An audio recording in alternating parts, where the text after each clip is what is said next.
মই গছ গছনি নদী পাহাৰ মই তাৰ লগত থাকিম যা আমাৰ মানুহৰ লগত থাকিম মোৰ পাণ দোকানটো বেছি ইম্পৰ্টেণ্ট মোৰ কাৰণে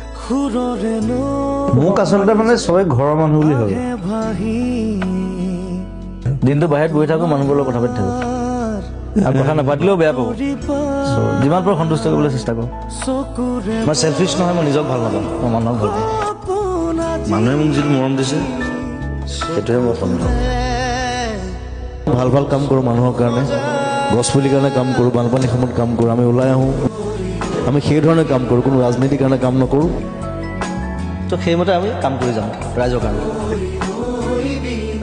কেতিয়াবা গছৰ লগত কথা পাতোঁ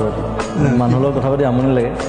কিন্তু মই একেধৰণে থাকি ভাল পাওঁ আৰু মই নিজকে পানী বুলি কওঁ সদায় কওঁ যে আই এম ৱাটাৰ মই শ্বেপলেছ হয় মোক এই কাপটোত থ'লে মই কাপৰ চাইজ ল'ম প্লেটত থ'লে মই প্লেটৰ চাইজ ল'ম আৰু মনটো আচলতে তেনেকুৱা হ'ব লাগে পানীৰ নিচিনা হ'ব লাগে ঠগি শেষ কৰি দিলে মোক মানুহে সিহঁতৰ কাম আছে ইয়াত আহিব মই নাযাওঁ আৰু নাপাগো I do whatever I like নহ'লে নকৰোঁ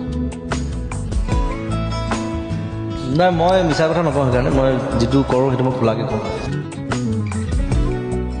মই সদায় সেইটোৱে ভাবিছোঁ যে আই উইল বি দ্য বিগেষ্ট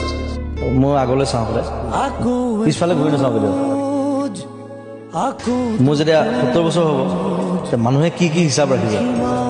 মোক সেইটোৱে ইম্পৰ্টেণ্ট মোৰ কাৰণে মোৰ কৰ্মটো মোৰ সৃষ্টি মোৰ মানুহৰ প্ৰতি ভাল পোৱা সেইখিনি বেছি ইম্পৰ্টেণ্ট মোৰ কাৰণে আৰু ভাল ভাল কাম কৰিম মানুহৰ কাৰণে আৰু কাম কৰিম আৰু ধুনীয়া ধুনীয়া চিনেমা বনাম আৰু এক্টিং কৰিম সৃষ্টি অব্যাহত থাকিব